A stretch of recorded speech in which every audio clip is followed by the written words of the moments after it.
Welcome to USA History. In 1932, the United States was drowning in the Great Depression. Banks had failed, millions were unemployed, and hope was running thin. But among those suffering the most were the veterans of World War I, men who had fought for their country, only to return home to a nation that seemed to have forgotten them. Back in 1924, Congress had promised them a bonus, a cash payment for their wartime service. But there was a catch. It wouldn't be paid until 1945. When the Depression hit, that promise became unbearable. Many veterans were homeless, hungry, and desperate to feed their families, so they decided to take action. Led by a former Army sergeant named Walter W. Waters, thousands of veterans began marching to Washington, D.C., demanding that the government pay their bonuses early. They came from all across the country, some on foot, some hitchhiking, others riding freight trains.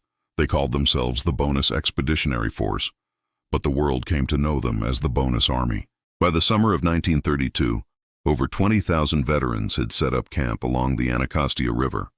They built a sprawling shanty town out of scrap wood and canvas, a temporary city built on hope. There were families, children, and American flags flying proudly over their makeshift homes. They marched peacefully, sang patriotic songs, and held signs that read, "We fought for democracy, now we want it for ourselves." At first, the public sympathized with them, but as weeks passed and the government stalled, tensions began to rise. President Herbert Hoover, already under immense pressure, saw the marchers as a threat. When Congress rejected the early bonus bill, despair turned into anger. On July 28, 1932, the government ordered the veterans to leave. When they refused, Hoover sent in the U.S. Army led by General Douglas MacArthur, with future generals Dwight D. Eisenhower and George S. Patton at his side.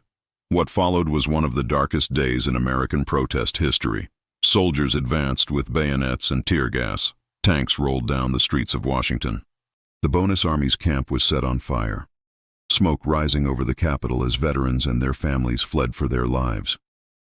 2 men were killed, hundreds injured, and the images shocked the entire nation. The government had used its army against its own veterans, men who had once fought under the same flag. Public outrage exploded.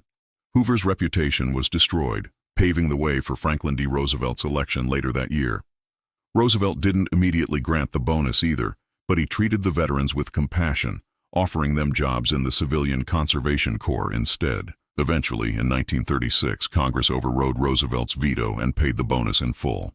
The long fight of the Bonus Army had finally been won, not by violence, but by persistence and courage. The Bonus Army March remains one of the most powerful moments in American protest history. It was a story of betrayal and resilience, a reminder that patriotism doesn't end when the war is over.